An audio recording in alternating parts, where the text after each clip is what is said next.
kenapa sih rekomendasi dari channel kecil itu sedikit. Bahkan kenapa setiap mengupload video, video kita itu jarang mendapatkan penonton dan jarang mendapatkan subscriber.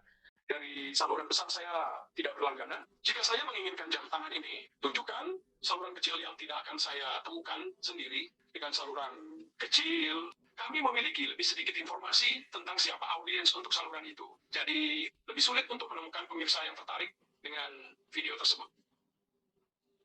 Selain proyek yang berusaha meningkatkan model dan mengumpulkan lebih banyak sinyal. Jadi, itu tadi adalah cuplikan dari salah satu konten kreator YouTube yang bertanya langsung kepada bos YouTube-nya ya. Dia menanyakan, kenapa ya setiap saya melakukan di pencarian atau mengetikkan di pencarian, mencari salah satu channel kecil, tapi channel itu tidak ditemukan. Dan saya tidak pernah menemukan channel itu. Dan juga kenapa channel itu juga tidak pernah lewat di beranda saya ketika saya tidak mencarinya. Jadi, sedangkan tidak dicari saja, tidak lewat, dan dicari pun channel itu juga tidak ditemukan. Misalkan nih, saya buat channel tentang masakan, misalkan dapur kita misalkan. Pasti channel dapur kita itu tidak saya temukan. Dan saya sudah pernah mencoba ya, saya buat channel baru, saya ketikkan di pencarian di HP lain. Memang channel saya itu tidak saya temukan. Memang itu memang betul, pertanyaan dari kreator itu memang betul ya.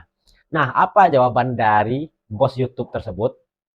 Katanya, sistem kami tidak memiliki cukup sinyal untuk menangkap sinyal yang dikumpulkan oleh channel tersebut. Nah, solusinya apa? Kata kreator itu tadi.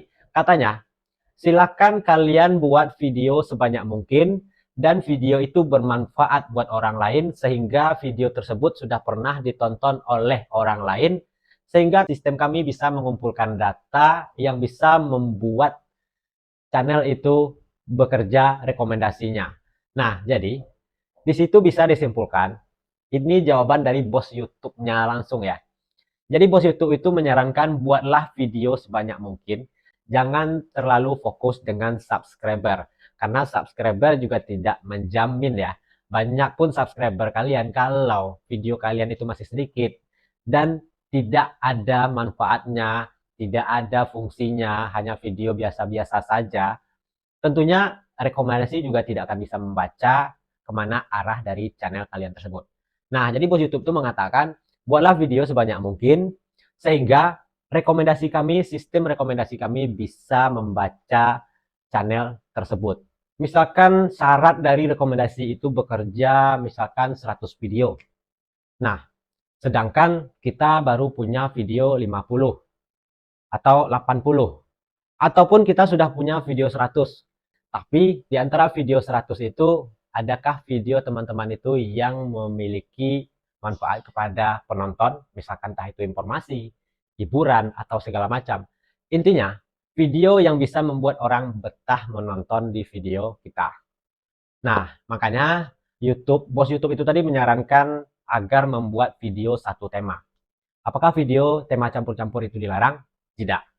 Sepanjang video kalian itu masih bisa memuaskan penonton, itu tidak masalah. Tapi alangkah lebih bagusnya video kita itu satu tema sehingga sistem rekomendasi YouTube itu tadi lebih mudah menangkap kemana arah dari penonton kita. Tentunya ketika kita membuat sebuah video, ketika kita membuat sebuah channel, tentunya kita punya target marketnya. Penonton kita itu siapa? Bagaimana? Kemana sasaran penonton kita? Untuk anak-anak kah? Kalau kita membuat video edukasi, bacaan ayat-ayat pendek, tentunya itu tujuan marketnya penontonnya kepada anak-anak. Kalau kita buat channel tentang masakan, tentunya itu sasarannya kepada ibu-ibu. Nah, itulah yang saya maksud kenapa kita dianjurkan membuat video dengan satu tema, channel dengan satu tema, supaya rekomendasinya lebih cepat bekerja, dan sistem YouTube itu lebih cepat membaca kemana arah dari video kita. Oh, ini channel tentang mancing. Oh, berarti sasarannya kepada orang yang suka men-scroll-scroll atau mencari-cari bagaimana tutorial membuat umpan, segala macam, di mana spot yang bagus. Atau ini channel kita kuliner, pasti sasarannya ibu-ibu yang suka mencari resep-resep masakan. Jadi, seperti itu ya teman-teman. Jadi di sini juga sudah terlihat jelas apa ungkapan dari bos YouTube itu tadi, buatlah video karena sistem kami itu akan bekerja sesuai dengan data yang dia kumpulkan dari channel tersebut. Nah, bagaimana cara agar video kita yang sudah kita buat itu bisa mendapatkan rekomendasi dan bisa menjangkau rekomendasi lebih cepat? Tentunya ada syarat dan ketentuan dari rekomendasi itu tersebut, video mana yang layak mereka rekomendasikan.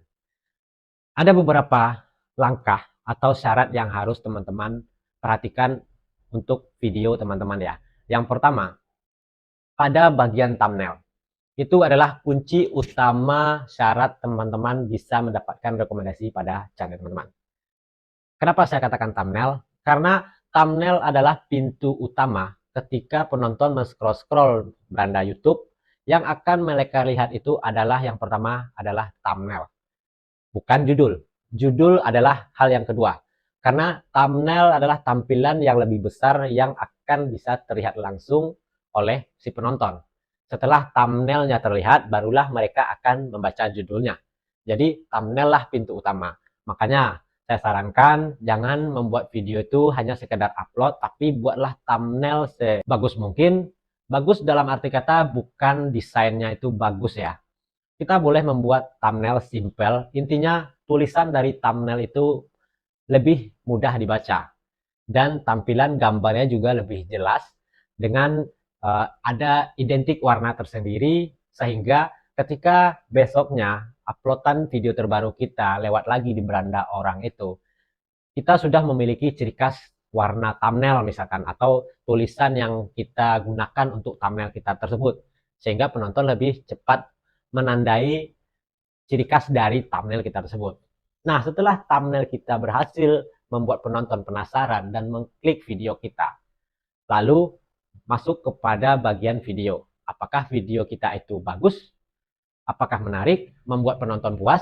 Apakah sesuai dengan yang mereka cari? Nah, ini kunci yang paling serius juga. Editan sangat dibutuhkan. Jadi kita harus bisa edit walaupun hanya editan standar saja.